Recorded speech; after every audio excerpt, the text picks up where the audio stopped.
Hello and a very good morning to all you viewers out there. You're watching the Morning News Show on CNN News 18 and I am Shriya Kundu here to take you through all the top stories of the day from across the nation and around the world.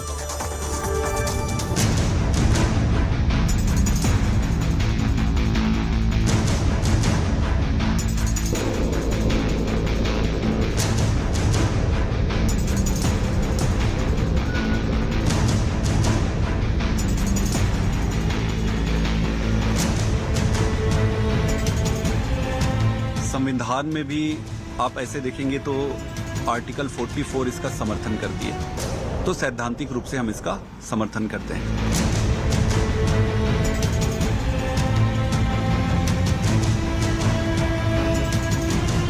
Party is yet to take a formal position. All I'm doing is quoting the views expressed by Jawaharlal Nehru. OBC जैसी सोच रखने वाले लोग हैं, उलेमा हैं, उनको दिक्कत होने लगती है। उनके लिए देश सर्वोपरि नहीं है, इसलिए जनता को भ्रमित करने की कोशिश कर रहे हैं। ऐसे ही ट्रिपल तलाक पे भ्रमित करने की कोशिश की थी।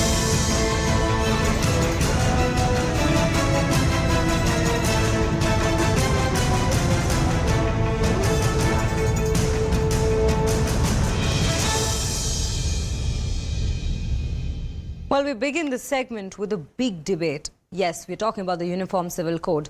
Fireworks continue over the Uniform Civil Code. As per sources, there are few voices within the government and the RSS who want to bring bill on the UCC in upcoming monsoon session of the parliament. Now, religious leader Swami Jitendranand Saraswati on Thursday also met Law Commission chairman regarding the implementation of UCC and gave his suggestions. Meanwhile, the Parliamentary Panel for Law and Justice has summoned the Law Commission to appear before it on 3rd July on the UCC issue. Now, the panel will be headed by Sushil Modi, and the Parliamentary Panel will hear the views of the Department of Legal Affairs, Law Commission of India and the Legislative Department. आता केंद्र सरकारने विधी आयोग, law commission यांच्याकडे हा विषय सोपवला आणि law कमिशनने विधी आयोगानं देशाच्या संस्था, विविध संस्था ज्यांचा या कामात रस आहे अशांच्याकडून प्रस्ताव मागवले. विधी आयोगाकडे 900 प्रस्ताव हे आलेले आहेत. त्याच्या खोलात जाऊन त्यांनी या सगळ्या प्रस्तावातून काय सूचना आहे आणि त्याच्यात त्यांची शिफारस काय ही पहिल्यांदा द्यायची गरज आहे. शीख समाज, ख्रिश्चन समाज, जैन समाज या तत्सम धर्मियांची भूमिका याच्यात काय आहे ते स्पष्ट होण्याची आवश्यकता आहे. प्रधानमंत्र्यांनी या प्रश्नाला हात घातलेला आहे, तर या सगळ्या गोष्टीची स्पष्टता एकदा यावी.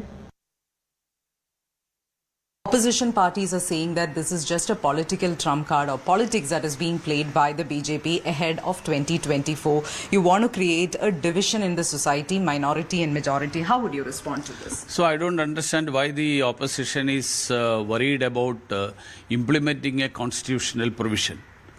In fact, there is no such effort by the BJP to create division. I would say that the opposition is trying to create division and make some political benefit out of that. Because the effort of the government is to promote equality in the religion. There will not be any discrimination on the basis of caste or community. The provisions of the constitution, from whether it is 25, 26, 27, 28, 29, 30, which says about freedom of religion to managing religious institutions by the minorities. None of this will be affected. Either these people should understand what exactly is the law, what exactly is the constitution, and then react. And constitution envisaged such a uniform civil code. So if 75 years after India gained independence also, if the Congress feels the time is not ripe, when will that ripe time come?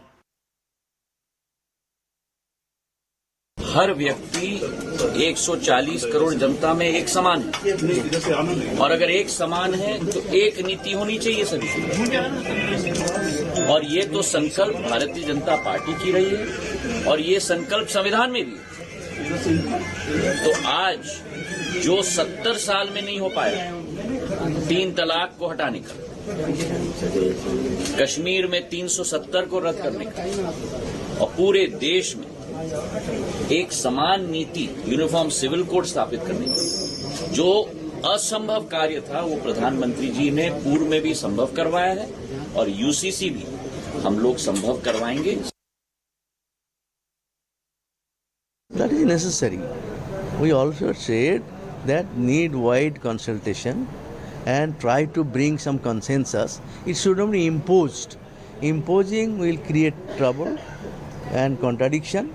In tribal organization all over India, they have unanimously demanded that it will destroy their social life. So in that situation, I think government should not hurry. They should discuss with all concerned and try to come to a amicable unanimity on that issue. Uniform Civil Code is part of the constitutional scheme from the very first day that the Constitution of India got implemented in 1950. Article 44 specifically says so that the state will endeavor towards it. Now political parties are raising questions. The point is, after 75 years also, something that is conceptualized and is part of the Constitution from day one, should it not be implemented? Something that is part of the Constitution, is it not a constitutional obligation that needs to be completed? Can you say that something that is part of the Constitution is not in the interest of Indian citizens? ये मुल्क diverse है, इसमें हर किस्म के लोग रहते हैं, हर मजहब रहता है, हर जबान के लोग रहते हैं, हर सोच के लोग रहते हैं और मुसलमानों का अपना शरीयत लॉ है, उसकी तरफ भी इनको नजर रखनी चाहिए और इसके बजाय कि इसको आगे चलाएं, इस पे बार-बार सोचें कि कहीं कोई तूफान ना आए।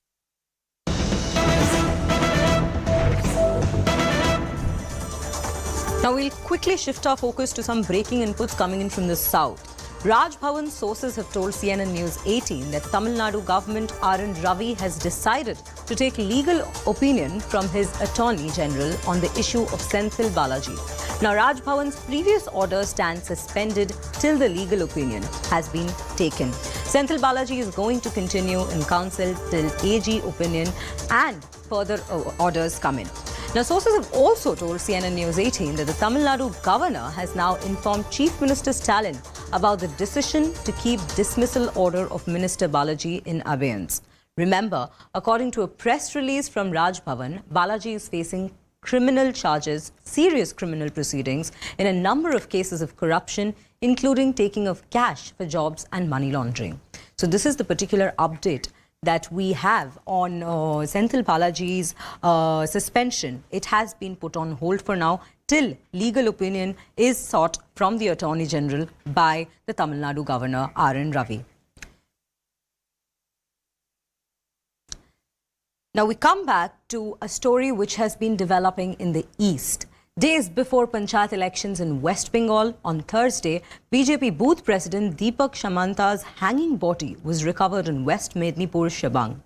The family and the BJP claim that Deepak was murdered and hanged. The family is even blaming TMC for the death. However, the ruling party has denied this allegation, and the claim that this murder is due to a family dispute has also emerged. Meanwhile, BJP has alleged that the TMC earlier threatened Deepak and it was also informed to the police, but nothing happened. Now, police has registered a complaint and the investigation is underway. पिछले चुनाव में 20,000 seat में अनकॉन्टेस्ट हुआ था, लेकिन ultimate संख्या कितना तक पहुंचा वो तो सिर्फ नॉमिनेशन दाखिल नहीं कर पाए। उसका बाद क्या हुआ, चुनाव का समय बहुत सारे जगह पे तो कोई पोलिंग एजेंट को बैठने नहीं दिया, लोगों को वोट डालने नहीं दिया। People have been beaten up ruthlessly and mercilessly, ये तो देखा गया एकदम सामने। उसका बाद जब counting station all counting stations more or less have been captured by Trinamool goons. जिस जगह का चुनाव आयोग election commission is not ready to exercise his executive power, वो खुद उसको नहीं मानते हैं. He is entirely depending on DG. एक बात आप लोग को बताऊं, भारतीय जनता पार्टी बीजेपी हमेशा कहाँ कुछ भी हो जाता है उसको लेके पॉलिटिक्स करता है। हमारा क्वेश्चन ये है, जो कहीं कुछ हो जाता है, कोई मर जाता है और बीजेपी का हालत ऐसा हुआ सुकून के तरह, कहाँ कोई कुछ मर गया, कुछ घटनाक्रम पर मर गया तो बीजेपी सुकून की तरह वहाँ आके पहुँच जाता है और बोल देता है जो तृणमूल का आदमी लोग मार डाला। तो बीजेपी का लीडर लोग क्यों तृणमूल के तरफ क्वेश्चन प्रश्न उठाता है? सबंग में 249 जीपी कंटेस्टिंग कैंडिडेट है तृणमूल कांग्रेस का, उसके खिलाफ बीजेपी अभी तक कैंडिडेट मनोनयन नॉमिनेशन किया 172, जिसको पूरा सीट नॉमिनेशन करने आया नहीं, वो लोग तृणमूल का अगेंस्ट में बात कर रहा है। While we keep tracking the developments in West Bengal, we now shift our focus to Chhattisgarh. Amid infighting in Chhattisgarh Congress, T.S. Singh Dio was made Deputy Chief Minister on Thursday.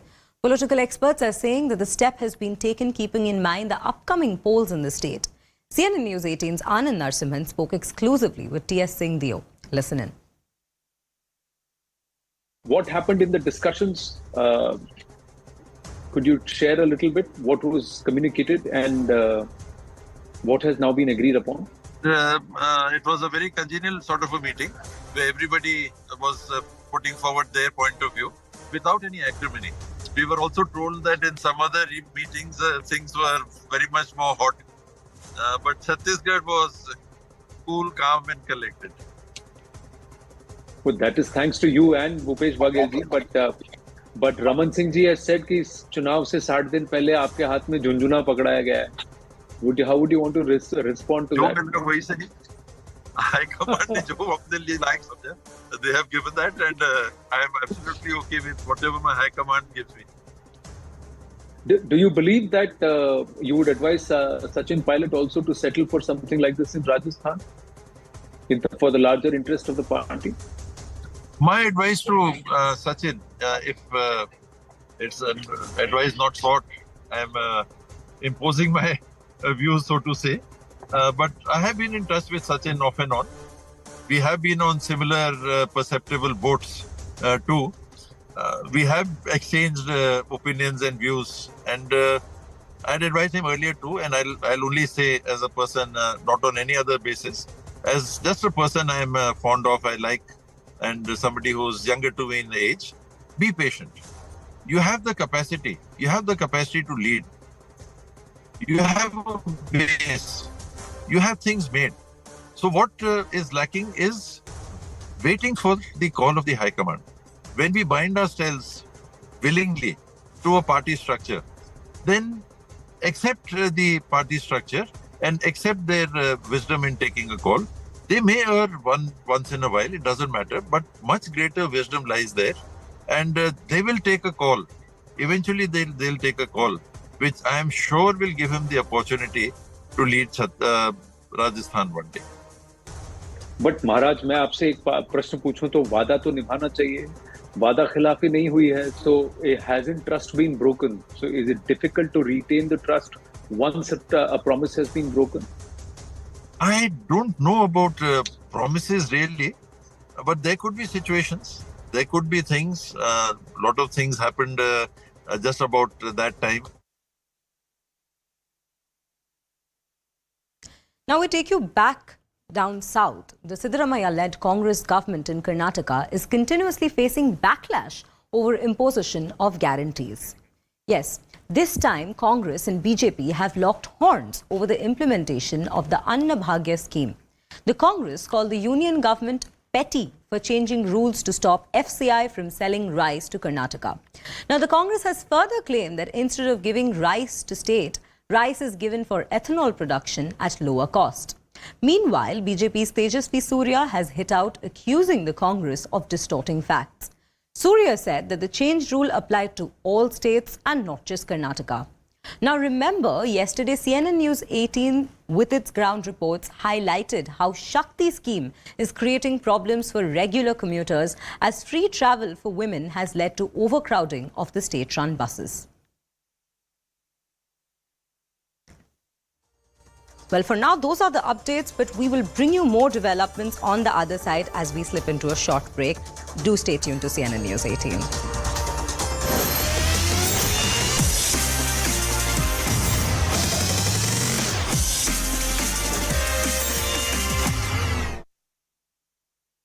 Standing bastions of Hindu civilization in every possible way, physical, spiritual, and whatnot. I think that is the battleground. And I'm not someone who's going to go down without a fight. I'm not going to let Tamil Nadu go the Kerala way under any circumstances. Joining us now is Jay Sai Deepak, lawyer. And let me ask you on the Chidambaram temple, where do you stand? Because this has been an issue for a while with this temple. It's done the rounds of the Supreme Court. There's a Supreme Court judgment that protects the rights of the Dikshitas. But it's back in focus this time again, and it's the HRNC department, the state, that has now taken up the cudgel, saying there is gross mismanagement. How do you read the situation, sir? So, if there is a textbook instance of what is wrong with state control of Hindu religious institutions, despite a clear verdict from the Supreme Court, the highest constitutional court of the land, in the context of a denominational institution that enjoys rights under Article 26, which is perhaps the strongest of rights that a religious institution can get under the Constitution, this is that example. Okay? What can a politically motivated, an anti-Hindu, anti-Brahmin government do, despite the verdict of the Supreme Court? If there is a clear-cut example that people want to look at, here's the case study with the DMK in power in the Tamil Nadu state. So let me explain this. This fight started way back in the in the pre-constitution period. Okay, with Shirur Mutt from South Canada, of what is known as Karnataka today, and Chidambaram Temple, jointly challenging the 1927 HRC legislation of the then Madras Presidency. Okay, because notifications were issued for takeover of these institutions. Okay, and this was done in so this was with respect to the 1927 notification. Subsequently, in 1950, our constitution comes into force. By 1951, a new legislation has come about, okay, which is the previous HRC legislation prior to the one which is currently in force, which came into existence in 1959. Okay, that legislation is challenged before the Supreme Court, and in that particular judgment, which is known as the famous Shirur Mutt judgment of the Supreme Court, the court categorically holds what are the metes and bounds and circumstances in which the state can step into the picture, but never to take over any institution. You can just take it over for very limited purposes to set the house in order and get out of the picture. Okay, that is when the saga began for this particular temple. But then comes the 1959 Act, which reproduces in sum and substance the very same provisions which were struck down by the Supreme Court in 1951. And under that legislation, executive officers are appointed one way or the other without any reason, and in Pay.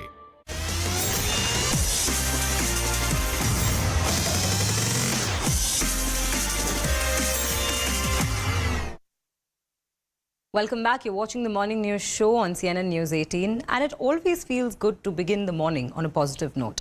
Yes, we have a very motivating and inspiring story for you. This is about Sahitya Vikram, a promising student living in Shivgarh town of UP's Rai Bareilly district, who started a photocopy shop after completing his studies. He's now helping underprivileged students of his district by providing free education to them. Vikram has opened a computer institute, Muskan Enterprises, where he teaches students technical education. Here's a ground report for more details.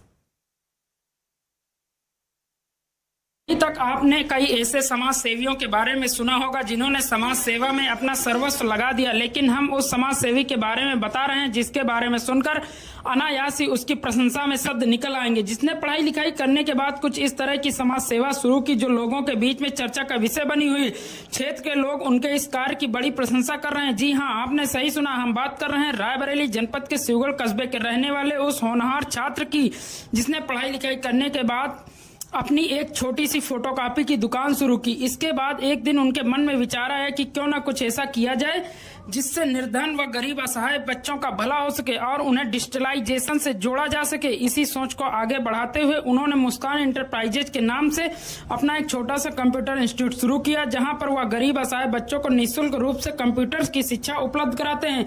Institute के संचालक साहित्य विक्रम बताते हैं कि आधुनिकता के इस दौर में जहां सारी चीजें डिजिटल रूप में होती चली जा रही हैं, वहीं ग्रामीण अंचल क्षेत्र के बच्चे आज भी इससे कोसों दूर हैं। प्रेरणा ये है कि असल में हम पहले से डिजिटलाइजेशन से जुड़े हुए हैं, कंप्यूटर वगैरह से काफ़ी ज़्यादा जुड़े हुए हैं और हमारी एक शॉप भी थी। तो हमने सोचा कि गांव के बच्चों को थोड़ा सा जो जिनके पास पैसों की कमी है या फिर जो गरीब बच्चे हैं उनको थोड़ा डिजिटलाइजेशन से जोड़ा जाए और उन्हें अच्छी से अच्छी शिक्षा देकर, और कोशिश रहेगी यहाँ तक कि फ्री में ही सारे कोर्सेज कराए जाएंगे और उनको आगे बढ़ाया जाएगा। सर मेरे पास 40 से 45 बच्चे आ गए हैं और लगभग 50 होने वाले हैं। जितने भी गवर्नमेंटल कोर्स हैं जैसे कि CCC हो गया, O लेवल हो गया और काफ़ी सारी हैं जो हम उसका सेंटर भी ले रहे हैं। Moving on, we have some updates coming in from the international sphere. In a big development, Wagner Group chief Prigozhin has declined to sign contracts with the Russia's Ministry of Defense, and therefore the fighters will not take part in the Ukraine conflict. Now, CNN News 18's Akansha Swaroop spoke exclusively to CNN's Bob Wiedemann. Take a look. Let me begin by asking about what explains Russia's decision to have the Wagner Group pull out of Ukraine.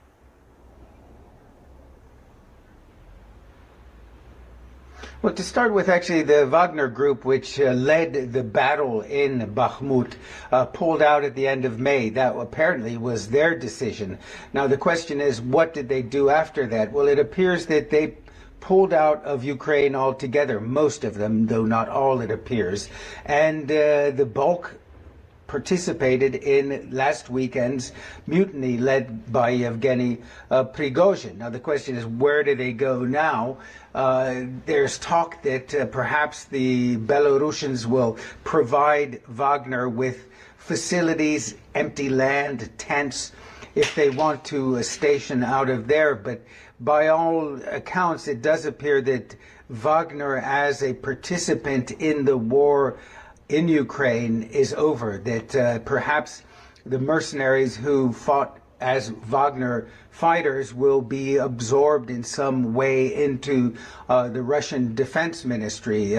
We understand that, the immediate aftermath of the mutiny, according to Prigozhin himself, 1 to 2% of the Wagner mercenaries actually signed up with the Russian Defense Ministry, but it's not at all clear how they're going to be disposed of, how they're going to be used. But even the Ukrainians have long acknowledged that the best Russian fighters in this war have been the mercenaries of the Wagner Group.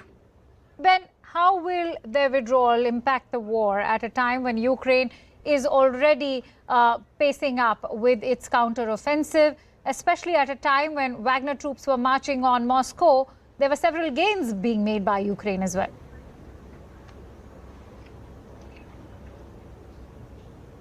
Yes, this is at this time the Ukrainians seem to be trying to encircle the city of Bakhmut. The Wagner fighters are no longer there. The Ukrainians are facing, we understand, airborne troops for the most part, and that the Russians have deployed thousands of troops from other areas to reinforce their presence in the city of Bakhmut. Wagner, I think, certainly Wagner as a fighting force in Ukraine is over. Perhaps it will change its name. Obviously, legal changes are being made in Russia, where, in fact, all along, it was illegal to operate a private military company, which is what Wagner was.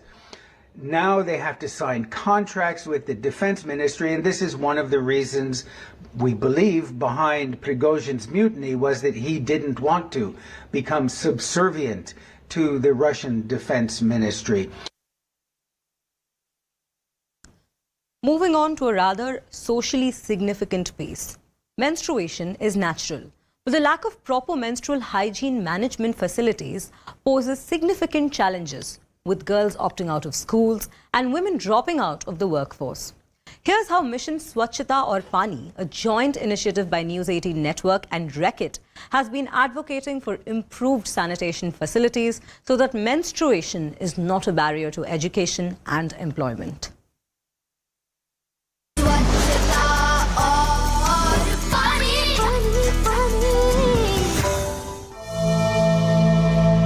One out of 5 girls in India is forced to drop out of school or miss school due to the absence of something as basic as a clean toilet. And the story is not just restricted to young girls. The lack of clean toilets increases the risk of disease, abuse, and creates major challenges for menstruating women, often forcing them to opt out of the workforce. Thus, micro-level interventions are needed to make macro-level changes. Playing a significant role in improving menstrual health in India is Harpic, India's pioneer brand in lavatory care. With Mission Swachhata Aur Pani, News18 and Harpic are driving advocacy for access to water, sanitation and clean toilets, especially in schools. Reckitt has been supporting the India's, biggest, the menstrual health events, the campaigns in India. We just don't want to just talk about it. We want to actually make sure what we are promising is there.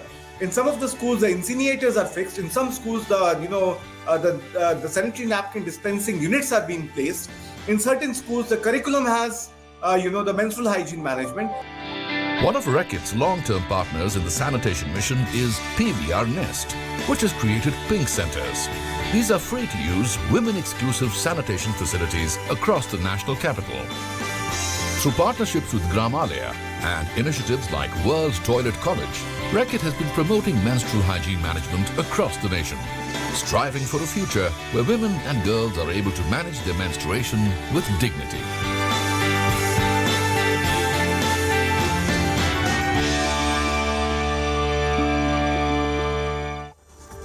Well, that's all for this segment, but do keep watching CNN News 18 for all the other top developments that take place throughout the day.